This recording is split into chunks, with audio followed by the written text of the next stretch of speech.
Hi guys, welcome back to our channel Mota travel vlogger. Guys, मैं सुमित मग्गो आज के इस व्लॉग में आपका स्वागत करता हूं और आज आपको ले जा रहा हूं मनाली की वादियों में। जी हां, हमारी इस गाइड में यानी कि आज की इस वीडियो में आपको मिलेगा सब कुछ से मतलब है कि सब कुछ, यहाँ कहाँ रुके, क्या क्या दिन को प्लान करें।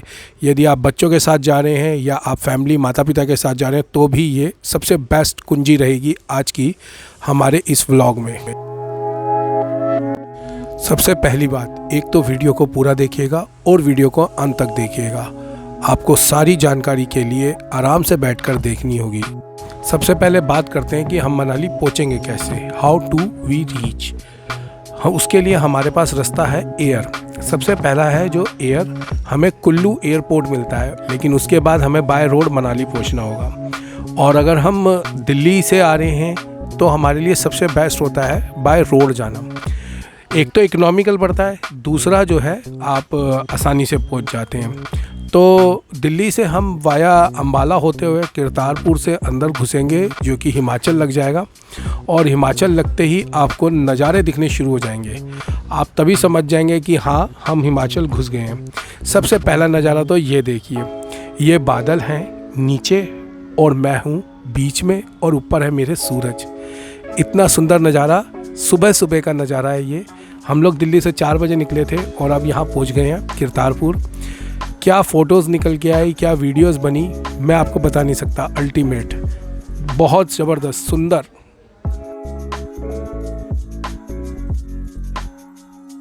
तो चलिए अब बात करते हैं कि किस मौसम में आना चाहिए। यदि आप नेचर लवर हैं और अपने बच्चों के साथ मस्ती करने निकले हैं तो सबसे बेस्ट टाइम है आपका मार्च, अप्रैल, मई, जून। और मैं कहूँगा जुलाई, अगस्त, सितंबर कोशिश करिए ना आए। और यदि आपको बर्फ़ के साथ खेलना है और स्नोफॉल का मज़ा लेना है तो अक्टूबर, नवंबर, दिसंबर, जनवरी, फरवरी, ये 5 महीने बर्फ़ का मज़ा कभी भी मिल सकता है आपको। अगर आप कुछ दिन के लिए रुके हैं तो यहाँ आप कभी भी बर्फ़ पा सकते हैं। चलिए तो अब बात करते हैं डे वाइज आइटनरी की। मान लीजिए हम मंडे को निकलते हैं यानी कि डे 1, और हम लोग दिल्ली से निकल रहे हैं तो हम सबसे पहले पहुंचेंगे मनाली। लेकिन उसके लिए बेस्ट टाइम है आप सुबह ड्राइव करके 4 बजे अपने घर से निकल जाएं, क्योंकि रास्ते में जो ट्रैफिक मिलता है वो सिर्फ आपको मिलता है कीरतपुर साहिब तक। उसके बाद आपको कोई ट्रैफिक नहीं मिलता। तो वो उसको आप अगर आपने 8 बजे से पहले क्रॉस कर लिया तो आप बेस्ट से बेस्ट ऑप्शन आपको मिल जाएगी कि आप 2-3 बजे तक मनाली के अंदर होंगे। यदि आप 10 बजे के बाद निकलते हैं अपने घर से तो आप 15 घंटे में भी मनाली नहीं पहुंच पाएंगे। तो बेस्ट है सुबह 4 बजे निकलने के लिए। अब आप शाम को 3 बजे पहुंच गए हैं मनाली। अपना होटल लीजिए अपने बजट के हिसाब से। अभी हम होटल के लिए बात करेंगे आगे। उससे पहले हम आ जाते हैं कि 3 बजे पहुंचने के बाद 1.5-2 घंटा रेस्ट करके हम 5 बजे आ गए मनाली के वन विहार में। जी हाँ, ये वन विहार है। यहाँ आप अपने बच्चों के साथ मस्ती कर सकते हैं, फ़ोटोज़ खिंचवा सकते हैं, आप इवनिंग का पूरा मज़ा ले सकते हैं। और उस इवनिंग के मज़े के साथ में यहाँ बोटिंग भी करना है। अपने बच्चों के साथ सारा समय यही नहीं लगाना जनाब। चलिए, शाम के 8 बजने वाले हैं। अब हम मॉल रोड पहुँच गए हैं। जी हाँ, अब हम मॉल रोड पहुँच गए हैं। यहाँ मॉल रोड पे आप शॉपिंग कर सकते हैं। बड़े बड़े रेस्टोरेंट्स हैं, बहुत सुंदर सुंदर दुकानें हैं। आप यहाँ अपनी घर वालों के लिए सामान ले सकते हैं, कपड़े खरीद सकते हैं या किसी भी प्रकार की और शॉपिंग कर सकते हैं कैंपिंग वगैरह को लेकर। और इसी के साथ पहला दिन समाप्त होता है। क्योंकि हम बड़ों या बच्चों के साथ आए हैं तो इसीलिए हम पूरा आराम करेंगे और पूरा आराम करके आराम से सुबह 10 बजे उठेंगे। और 10 बजे उठते ही हम नहा धो करके रेडी हो जाएंगे। हमारे पास एक ऑप्शन और है। ऑप्शन ये है कि हम चाहें तो वशिष्ठ कुंड जा सकते हैं सुबह, लेकिन उसके लिए अगर हम थोड़ा जल्दी उठ जाएंगे तो जा पाएंगे, अन्यथा हमें होटल में ही गर्म पानी से नहाना होगा। हम तो सुबह सुबह निकल गए हैं वशिष्ठ कुंड की जगह प्राइवेट कुंड में। हाँ, यहाँ पर 30 रुपये पर पर्सन लगता है। यदि आप फैमिली के साथ हैं तो फैमिली का पूल अलग मिलता है, 200 रुपये लगते हैं। पर यहाँ पानी साफ़ होता है और भीड़ भाड़ से अलग होता है। आप वीडियो भी बना सकते हैं, आप जो मर्जी कर सकते हैं। तो ये भी वही पानी है जो वहाँ मिल रहा है, बस फ़र्क इतना है कि ये पर्सनल हो गया है। तो चलिए गाइस, आज हमारा दूसरा दिन है मनाली में और आज हम मनाली की इन वादियों में पूरी तरह खोने वाले हैं। तो फटाफट से हम दिन को स्टार्ट करते हैं हडिम्बा देवी टेम्पल, हडिम्बा माता के दर्शन करके और उनका आशीर्वाद लेकर।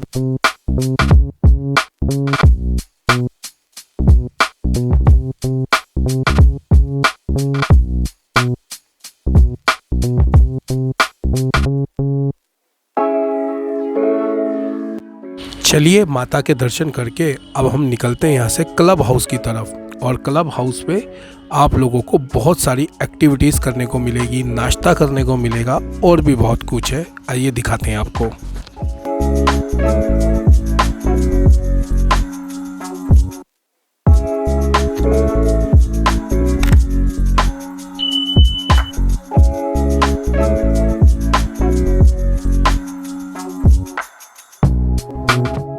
चलिए जनाब, बहुत सारी एक्टिविटीज़ हो गई, नाश्ता पानी भी हो गया। अब थोड़ा सा और घूमे आगे। अब यहीं पास में मन्नू टेम्पल भी है, चलिए उनके भी दर्शन कर लेते हैं। चल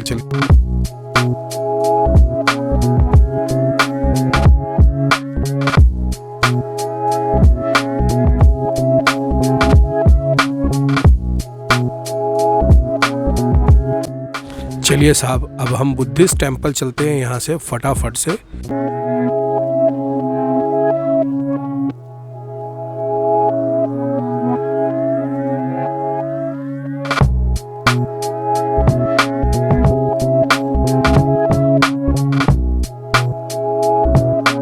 तो जनाब, आज के हमने दिन में 4 जगह गए और हमने एक शावर भी लिया, हॉट स्प्रिंग शावर।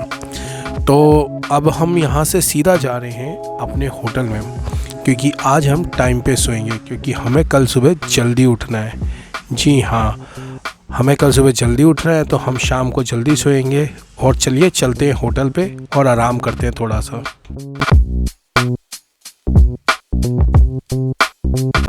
तो साहब, सुबह सुबह उठ गए हैं हम 3:30 बजे और 4:30 बजे तक मैक्सिमम होटल हमने छोड़ दिया है। और होटल छोड़ने के बाद हम निकल गए हैं अटल टनल को। जी हाँ, हम यहाँ से सबसे पहले जाएंगे रोहतांग पास अटल टनल के ज़रिए और फिर वहाँ से वापसी में आएंगे सोलांग वैली। खूब सारी मस्ती करेंगे, मज़ा करेंगे, खाएंगे पिएंगे। आज वहीं रुकने वाले हैं हम लोग। शाम को 6 बज जाएंगे हमें घर वापसी लौटते घर का मतलब होटल के कमरे में। तो चलिए फटाफट से निकलते हैं, एंजॉय करते हैं और आप लोगों को इस लिटिल म्यूज़िक के साथ में वहाँ की कुछ फ़ोटोज़ और वीडियोज़ दिखाता हूँ मैं अभी।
अपने कैमरे में अपने साथ बहुत सारी यहाँ की यादें लेकर हम निकल पड़े अब सोलांग वैली की तरफ।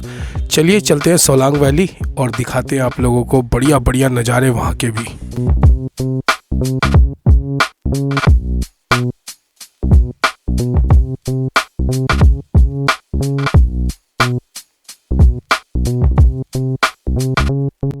समय हो गया है शाम के 4 और अब हम वापसी के लिए निकल रहे हैं। बहुत सारी मस्ती करने के बाद अब हम बहुत थक गए हैं और मैं गाड़ी चलाऊंगा और बच्चे आराम करेंगे। चलो तो निकलते हैं यहाँ से, चल के पहुँचेंगे होटल कमरे में, करेंगे आराम। बहुत थक गए हैं, सुबह 4 बजे के निकले हुए हैं।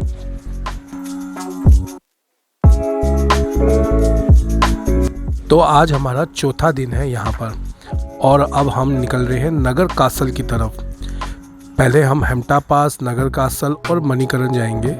आज थोड़ा सा ड्राइविंग वाला डे है और अगर इनकेस हमें हेमटा पास नहीं जाने दिया गया तो हम वहाँ से जाएंगे सॉयल विलेज।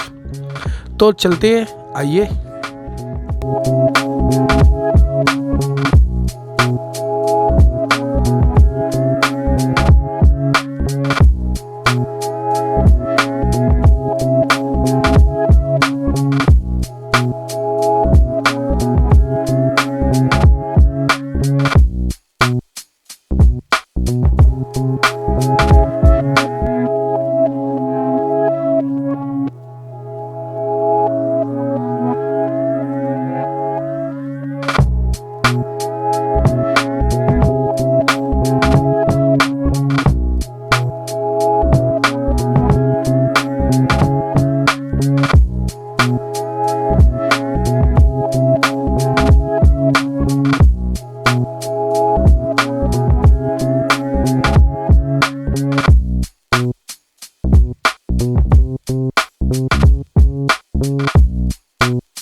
आइए तो बात कर लेते हैं अकोमोडेशन की। वैसे तो हर किसी का अपना अपना बजट होता है, किसी को 1000 वाला कमरा चाहिए तो किसी को 10,000 वाला। तो ये आपके अपने ऊपर डिपेंड करता है। इसके लिए बहुत सारी वेबसाइट्स है, ओयो और बतेरी अगोड़ा, ये सब है। मैं आप लोगों को कहूँगा आप उसी से अपने हिसाब से होटल देख के आए। बस जो बताने की चीज़ है वो ये है कि कोशिश करिएगा माल रोड के पास रखें, ताकि नागर भी पास है और ये हेमटा पास वगैरह सब पास में है। तो ये एक अच्छी कोशिश रहेगी मेरी तरफ से आप लोगों को बताने की कि कोशिश करिएगा माल रोड के पास रहे होटल। अब बात करेंगे खाने की। वैसे तो मॉल रोड पे दुनिया भर की दुकानें हैं। यदि आपको किसी से भी नॉन वेज खाना है, वेज खाना है, सब यहाँ पंजाबी फ्लेवर के साथ मिलते हैं। लेकिन सिद्धू तो भाई यहाँ का पॉपुलर है। ये सिद्धू का टेस्ट जरूर करके देखना है एक बार गाइस। चलिए गाड़ी में बैठते हैं। तो आइए चलिए फाइनली बात करते हैं बजट की। ये बहुत ज़रूरी चीज़ है भाई, आपको अंदाज़ा होना चाहिए आपके कितने पैसे लगेंगे। तो सबसे पहले आपको बता दें, आपका लगभग दिल्ली से पेट्रोल लग जाएगा 6 से 7 हज़ार रुपये का, और 1000 से 1500 रुपये तक के टोल लग जाएंगे। लगभग 7,500-8 हज़ार रुपये आपके ये हो गए। उसके बाद आपको 4 दिन स्टे के लिए होटल मिलेगा 1000 से 1500 रुपये का, जो कि अच्छी कंडीशन में हुआ। आपको नॉर्मल वॉशरूम वगैरह मिलेगा, गर्म पानी मिलेगा।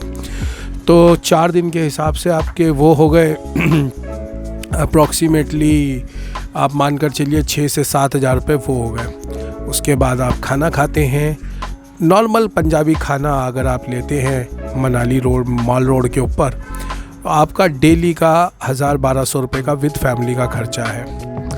तो अप्रॉक्सीमेट 4 दिन के आपके 5000 रुपये ये हो गए। बाकी आपके बच्चे जितने शैतान हैं, जैसी एक्टिविटी करते हैं उस हिसाब से पैसे हैं। सोलांग वैली आप मानकर चलिए आपसे 3-4 हज़ार रुपये खर्च करके आएंगे, और रोहतांग पास पे भी आप 3-4 हज़ार रुपये खर्च करके आएंगे। बाकी आप जैसे जैसे टेम्पल्स वगैरह रन करते हैं, जो भी करते हैं, उस हिसाब से आपके ऊपर डिपेंड करता है कितने पैसे खर्च करते हैं। एक मोटा माटी मान लिया जाए कि आप 25 से 30 हज़ार रुपये आराम से खर्च कर दें।